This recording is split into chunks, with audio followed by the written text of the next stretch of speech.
আমি মিত্ৰজোঁটৰ সৈতে মিলিত প্ৰচেষ্টাৰে আন্তৰিকতাৰে এই পঞ্চায়ত নিৰ্বাচনত অংশগ্ৰহণ কৰিম আৰু নিশ্চিতভাৱে যোৱা দিনবিলাকত আমাৰ ৰাইজৰ প্ৰতি যিখিনি সেৱা ভাৰতীয় জনতা পাৰ্টিৰ নেতৃত্বত থকা মিত্ৰজোঁটে কৰিছে তাৰ বাবে বিভিন্ন সময়ত অনুষ্ঠিত হোৱা নিৰ্বাচনসমূহত ৰাইজে আন্তৰিকতাৰে আমাক সহযোগিতাৰ আশীৰ্বাদ দি আহিছে। অলপতে ৰাভা হাছং যি নিৰ্বাচন হ'ল তাতো আপোনালোকে দেখিলে।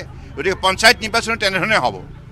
ইয়াত কোনো বিৰোধীৰ প্ৰতি মানুহৰ কোনো আন্তৰিকতা নাই, কাৰণ বিৰোধীৰ চৰিত্ৰ তেখেতসকলে জানে। আমি মিত্ৰজোঁটৰ সৈতে মিলিত প্ৰচেষ্টাৰে আন্তৰিকতাৰে এই পঞ্চায়ত নিৰ্বাচনত অংশগ্ৰহণ কৰিম আৰু নিশ্চিতভাৱে যোৱা দিনবিলাকত আমাৰ ৰাইজৰ প্ৰতি যিখিনি সেৱা ভাৰতীয় জনতা পাৰ্টিৰ নেতৃত্বত থকা মিত্ৰজোঁটে কৰিছে তাৰ বাবে বিভিন্ন সময়ত অনুষ্ঠিত হোৱা নিৰ্বাচনসমূহত ৰাইজে আন্তৰিকতাৰে আমাক সহযোগিতাৰ আশীৰ্বাদ দি আহিছে। অলপতে ৰাভা হাছং যি নিৰ্বাচন হ'ল তাতো আপোনালোকে দেখিলে।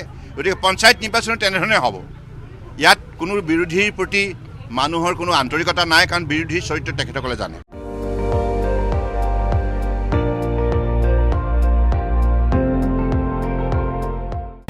আপুনি চাই আছে ND24, সৰ্বশ্ৰেষ্ঠ নহয় সৰ্বোত্তমৰ দৌৰ।